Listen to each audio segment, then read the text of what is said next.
लखनऊ में बीजेपी सांसद के बेटे पर हुई फायरिंग मामले में नया मोड़ सामने आया है। पुलिस ने दावा किया कि आरोपी ने खुद इसकी साजिश रची। इस मामले में पुलिस ने बीजेपी सांसद कौशल किशोर के बेटे के साले को हिरासत में लिया है और इस वक्त टीवी स्क्रीन पर ये 3 तस्वीरें हैं, जहां कल देर रात सांसद कौशल किशोर के बेटे आयुष को संदिग्ध हालत में गोली लगी।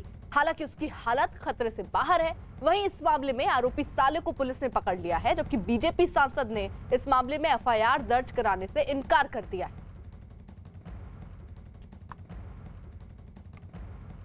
लखनऊ के मोहनलालगंज से बीजेपी सांसद कौशल किशोर के बेटे पर हुई फायरिंग के मामले में चौंकाने वाली जानकारी सामने आई। सांसद के बेटे आयुष को गोली मारने के आरोप में पुलिस ने उसके साले को पिस्तौल समेत हिरासत में लिया। पुलिस के मुताबिक पूछताछ के दौरान आरोपी ने गोली मारने की बात कबूल कर ली है। पुलिस ने बताया कि आयुष के साले से पूछताछ में कई अहम जानकारियां सामने आई हैं। पूछताछ के दौरान आरोपी ने बताया कि आयुष ने कुछ लोगों को फंसाने के लिए दरअसल खुद पर गोली चलवाई।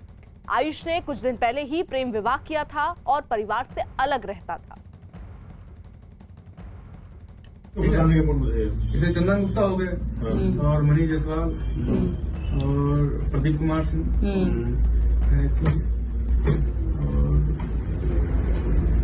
और जिसका नाम नहीं है।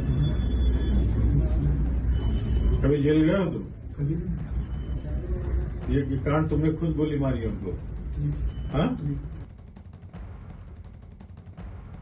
घटनास्थल के आसपास की फुटेज, सीसीटीवी फुटेज वगैरह खंगाली और लोगों से पूछताछ की तो उसमें इनके साले की गतिविधि संदिग्ध दिखी। सांसद जी के बेटे जो घायल थे, इनके घर की तलाशी ली, जहां पर ये खुद, इनकी पत्नी और इनके साले रहते थे। तो वहां पर हमें घटना में प्रयुक्त पिस्टल मिल गया और हमने सूंघ कर देखा तो उसको लगा कि हाल ही में से गोली चलाई गई है। फिर इन सब सारे सबूतों के साथ जब हमने सांसद जी के बेटे के साले आदर्श से पूछताछ की तो उसने घटना को पूरी तरह से कबूला। उन्होंने ये बताया कि हाँ, गोली उन्होंने ही चलाई थी, लेकिन उन्होंने ये भी बताया कि ये गोली उन्होंने अपने बहनोई के कहने पर चलाई थी। सीधे लखनऊ का रुख कर लेते हैं। अजीत सिंह हमारे साथ, हमारे सहयोगी इस वक्त जुड़ चुके हैं। और अजीत, किस तरीके की मंशा दरअसल नजर आ रही है, किसको फंसाने की कोशिश थी? देखिए, बिल्कुल जिस तरह ये पूरी घटना हुई उसको लेकर पुलिस के हाथ पांव फूल गए थे, क्योंकि सांसद के बेटे पर गोली चली थी, लिहाजा पुलिस बहुत ज़्यादा एक्टिव हो गई। कई सारी टीमों को उन्होंने लगा दिया। लेकिन जब घटना खुलकर सामने आई तो सच्चाई का पता चला कि जो आयुष है, सांसद कौशल किशोर का बेटा, उसने अपने साले आदर्श से ही सरकारी पिस्तौल से गोली चलवाई थी। पुलिस ने जब उस कमरे की तलाशी ली तो उन्हें वो पिस्तौल बरामद हुई। इसके बाद आदर्श को हिरासत में लिया गया और जिसके बाद आदर्श ने पुलिस के सामने ये कबूलनामा किया कि ये गोली उन्होंने अपने जीजा यानी बहनोई के कहने पर ही उनके ऊपर चलाई थी और वो किसी को फंसाना चाहते थे। हालांकि उन्हें ट्रामा सेंटर ले जाया गया था, जहां पर खुद आयुष ने लिख कर कि मुझे अब घर जाने दिया जाए, वहां से रिफर हो गया और उसके बाद उन्होंने अपना मोबाइल नंबर बंद कर लिया। वो किसी से संपर्क नहीं कर रहे हैं। वहीं दूसरी तरफ सांसद कौशल किशोर ने साफ कर दिया कि हम इस पूरे मामले में कोई भी एफआईआर दर्ज नहीं कराएंगे। पुलिस पूरे मामले की जांच कर रही है और पुलिस जो सच होगा उसको सामने लाएगी और पूरी हकीकत को बयां करेगी। निश्चित तौर पर पुलिस की जो टीमें हैं वो अभी भी काम कर रही हैं। आखिर किसके ऊपर उनको शक था, किसको फंसाना चाहते थे, गोली क्यों अपने साले से उन्होंने आदर्श से चलवाई, ये सब बहुत सारे सवाल हैं जिसके लिए आदर्श से पूछताछ पुलिस कर रही है। ठीक है, आप रहिए जरा साथ। इस पूरे मामले में बीजेपी सांसद कौशल किशोर की तरफ से अभी तक कोई केस दर्ज नहीं कराया गया, जैसा उन्होंने कहा भी। हालांकि उन्होंने पुलिस से मामले की जांच की मांग की। मैंने कोई एफआईआर नहीं किया क्योंकि वो साला कुछ अलग तरीके की बात कर रहा था, तो कोई एफआईआर नहीं किया। मैंने सोचा इसकी हकीकत जो कुछ भी है पुलिस जांच कर ले, उसके बाद जो भी आएगी वो पुलिस अपने आप कार्रवाई करेगी। आप आगे कुछ कराने का एफआईआर वगैरह कराएंगे? नहीं, हम तो अपनी तरफ से अभी कोई एफआईआर नहीं करेंगे। फिलहाल अजीत, जांच जो है वो पता तो चल चुका है कि साले ने ही गोली चलाई है। अब किस तरीके से कार्रवाई पुलिस करने वाली है? देखिए, बिल्कुल पुलिस लगातार पूछताछ कर रही है और पुलिस ने अब ये साफ कर दिया है कि उनके साले ने कबूलनामा कर दिया है। हालांकि वो प्रेम विवाह किया था आयुष ने और पिछले कई महीनों से अपने परिवार यानी सांसद कौशल किशोर से अलग रह रहे थे, तो उसको लेकर भी सांसद ने साफ तौर पर पुलिस से कहा है कि जो सच हो वो आप करिए और पूरे घटना का पर्दाफाश करिए कि आखिर इसके पीछे की वजह क्या थी। हालांकि पुलिस लगातार कार्रवाई की बात कर रही है। जो डीके ठाकुर हैं, लखनऊ के पुलिस कमिश्नर, उन्होंने साफ कर दिया है कि हमारी जो टीम है डीसीपी रईस अख्तर, वो इस पूरे मामले की विवेचना कर रहे हैं, मॉनिटर कर रहे हैं। अब फिलहाल ये बात सामने आ चुकी है कि उनके साले यानी आयुष के साले आदर्श ने ही आयुष के कहने पर उनके ऊपर गोली चलाई थी और इसके पीछे वो किसी को फंसाना चाहते थे। तो वो कौन से लोग थे जिनसे उनकी दुश्मनी थी, कौन सी बात थी, किस बात को लेकर विवाद चल रहा था, इन सब चीज़ों को लेकर आदर्श से पूछताछ चल रही है। और अभी चूंकि आयुष ने अपना मोबाइल बंद रखा है, जब से वो अस्पताल से डिस्चार्ज हुए हैं, तो पुलिस उनसे भी पूछताछ करेगी जब उनके मोबाइल नंबर खुलेंगे या जब उनके पिता सांसद कौशल किशोर उनको लेकर पुलिस के पास आएंगे। तो अभी कई सारे सवालों का जवाब बाकी है जिसकी तलाश यूपी पुलिस कर रही है।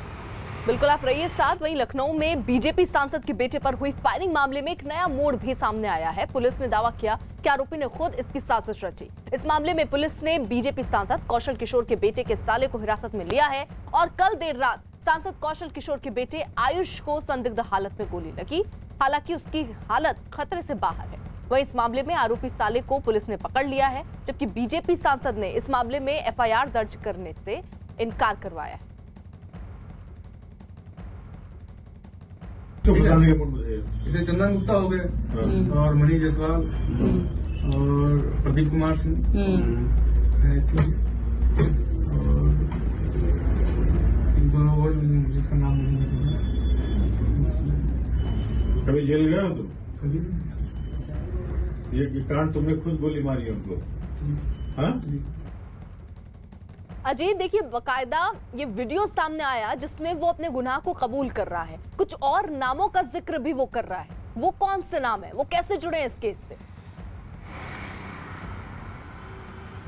देखिए बिल्कुल ये वीडियो खुद पुलिस की तरफ से रिलीज किया गया था और जिसमें आदर्श कबूलनामा कर रहा है कि उसने अपने बहनोई यानी आयुष के कहने पर गोली चलाई थी और कई सारे नाम उसने बताए हैं, विकास, कई सारे ऐसे नाम उसने लिए जिसको अभी पुलिस ने डिस्क्लोज नहीं किया। पुलिस इसीलिए आदर्श से पूछताछ कर रही है कि क्या इसके पीछे और कोई कारण तो नहीं है, आयुष ने क्यों अपने ऊपर गोली चलवाई, क्या किसी से इधर बीच उसका कोई विवाद तो नहीं हुआ था। इन सब चीज़ों को लेकर पुलिस की जाँच आगे बढ़ रही है। फिलहाल आदर्श से पूछताछ जारी है पुलिस की और आयुष को पुलिस ने छोड़ दिया, यानी अस्पताल से डिस्चार्ज हो चुके हैं। आदर्श से पूछताछ के बाद पुलिस अपनी अगली कार्रवाई के बारे में बताएगी।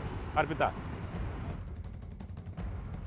बिल्कुल, तो देखिए कुल मिलाकर अभी पूछताछ आगे चल रही है। ये वीडियो जैसा अजीत बता रहे हैं कि बाकायदा पुलिस ने ही जारी की, कुछ नाम इसमें सामने आए हैं और इन्हीं नामों पर तहकीकात भी अभी हो रही है और इन्हीं नामों पर अभी देखिए इनसे पूछताछ भी होगी। लेकिन फिलहाल अभी कौशल किशोर ने ये कहा है कि वो कोई भी एफआईआर दर्ज इसको लेकर नहीं करवाना चाहते हैं। अजीत हमारे साथ लगातार मौजूद है और अजीत, कौशल किशोर तो ये कह रहे हैं कि वो कोई एफआईआर दर्ज नहीं करवाना चाह रहे हैं। आखिर क्यों?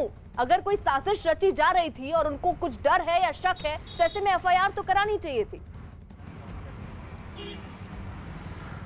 देखिए बिल्कुल कौशल किशोर जो सांसद है मोहनलालगंज के, उन्होंने साफ कर दिया था। उन्होंने पुलिस कमिश्नर से लेकर सभी अधिकारियों से इस बात को कहा था कि हम कोई एफआईआर दर्ज नहीं करेंगे और उन्होंने बाकायदा मीडिया में बयान भी दिया कि हमने कोई तहरीर नहीं दी है, ना हम कोई एफआईआर दर्ज कराए हैं। पुलिस अपनी जांच करेगी और पुलिस को जो सच लगता है वो करना चाहिए। हालांकि जो अंदर की खबर है, जो सूत्रों की खबर आ रही है कि कौशल किशोर के साथ चूंकि आयुष कई महीने से नहीं रह रहे थे, प्रेम विवाह किया था, वो अलग रह रहे थे, अलग घर लेकर रह रहे थे मड़ियाओं में, जहां जिस घर में एक गोली चली है। तो कई सारे मुद्दे हैं जो अभी निकल कर बाहर आने हैं कि कौशल किशोर सांसद क्या चाहते हैं, उनके बेटा क्या चाहता है और गोली किसके कहने पर चलाई। जो चूंकि आदर्श कह रहा है कि आयुष के कहने पर चलाई, वो किसी को फंसाना चाहते थे। तो अभी बहुत सारे जो तथ्य हैं पुलिस को उसके सामने लाना होगा और इसीलिए कौशल किशोर जो सांसद, उन्होंने साफ तौर पर यह कह दिया कि हमने कोई एफआईआर नहीं दर्ज कराई है, लिहाजा पुलिस इस पूरे मसले का खुलासा करे। तो सब कुछ पुलिस पर छोड़ा गया। बड़ी खबर आ रही है मुंबई से। फिल्म निर्माता और निर्देशक अनुराग कश्यप, विकास बहल और अभिनेत्री तापसी पन्नू के ठिकानों पर इनकम टैक्स के छापे पड़े हैं। इनकम टैक्स के अफसर फैंटम फिल्म्स से जुड़े दस्तावेज की पड़ताल कर रहे हैं। तो ये छापेमारी चली है मुंबई में। आपको बता दें 3 नाम अभी सामने आ रहे हैं। पहला नाम अनुराग कश्यप का है, दूसरा नाम विकास बहल का है और तीसरा नाम अभिनेत्री तापसी पन्नू का है, जिनके ठिकानों पर इनकम टैक्स के छापे पड़े हैं। अभी कुछ और नाम उसमें हो सकते हैं, कुछ और जगहों पर भी आईटी की छापेमारी हो सकती है। फिलहाल इन 3 जगहों पर, यानी जो ठिकाने जो तापसी पन्नू के हैं, अनुराग कश्यप के और विकास बहल के, यहां पर फिलहाल आईटी छापेमारी कर रही है। इनकम टैक्स के अफसर फैंटम फिल्म से जुड़े दस्तावेजों की पड़ताल भी कर रहे हैं। आनंद तिवारी हमारे साथ हमारे सहयोगी इस वक्त जुड़ चुके हैं। आनंद, ये छापेमारी अभी भी चल रही है और कुछ और नाम भी इसमें क्या जुड़ सकते हैं? जी देखिए, बिल्कुल लगातार जो इनकम टैक्स विभाग है उसकी मुंबई और पुणे में जो अनुराग कश्यप है, तापसी पन्नू है और विकास बहल है, इनके ठिकानों पर छापेमारी चल रही है। आईटी की कोशिश है कि जो कैश है और जो वैल्यूएबल आइटम है उसको रिकवर किया जाए, उसको बरामद किया जाए। टैक्स चोरी का ये पूरा मामला है और इस पूरे मामले में इनकम टैक्स विभाग ये छापेमारी कर रही है। करीबन 20 से ज्यादा ठिकानों पर ये छापेमारी हो रही है। बता दें कि फैंटम्स फिल्म में फाउंडर्स हैं अनुराग कश्यप और विकास बहल, और फैंटम्स फिल्म के ठिकानों पर भी ये छापेमारी हुई। इसके अलावा क्वान कंपनी जो एक काफी बड़ी कंपनी थी, जो एक तरीके से जो बॉलीवुड के जो बड़े स्टार होते हैं उनको डील करती थी, उसके भी ठिकानों पर इनकम टैक्स विभाग की रेड मुंबई में चल रही है। बता दें कि क्वान कंपनी का नाम जो बॉलीवुड ड्रग्स कलेक्शन था सुशांत सिंह मौत से जुड़ा हुआ, उसमें भी उसका नाम सामने आया था जब दीपिका पादुकोण क्वान से जुड़ी हुई थी, और क्वान के जो मैनेजर हैं या जो उसकी को मैनेजर हैं उनसे भी एनसीबी ने पूछताछ करी थी। तो क्वान और फैंटम्स ये दो बड़ी नामी कंपनियां हैं बॉलीवुड से जुड़ी हुई, जिनके ठिकानों पर इनकम टैक्स की लगातार रेड चल रही है। और इनकम टैक्स के जो दिल्ली में सीनियर अधिकारी हैं उन्होंने इस बात की कंफर्मेशन न्यूज 18 को की है कि अनुराग कश्यप, विकास बहल और तापसी पन्नू के जो ठिकाने हैं, उनके ऑफिसेस हैं, वहां पर ये आईटी की रेड चल रही है और कोशिश ये की जा रही है कि ज्यादा से ज्यादा मात्रा में जो वैल्यूएबल है और कैश है उसे रिकवर किया जाए। आनंद, कुछ और नाम भी ऐसे सामने आ रहे हैं, लेकिन अभी देखिए उसका खुलासा नहीं हो पाया है। वो किस उससे जुड़े हो सकते हैं? क्या फैंटम फिल्म से ही जुड़े हो सकते हैं कुछ और नाम जिनके यहाँ पर अभी आईटी के छापेमारी होने हैं आने वाले दिनों में?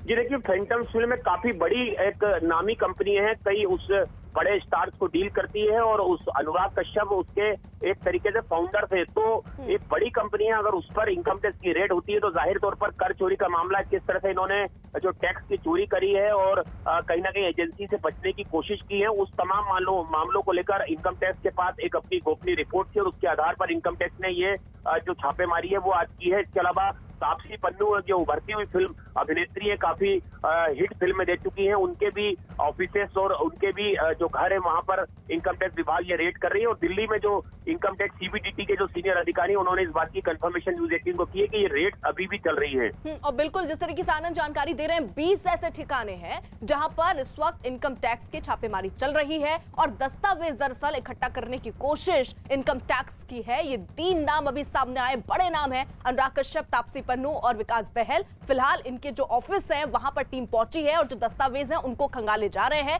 और बहुत संभावना इसकी भी है कि आने वाले दिनों में और जगहों पर भी छापेमारी हो।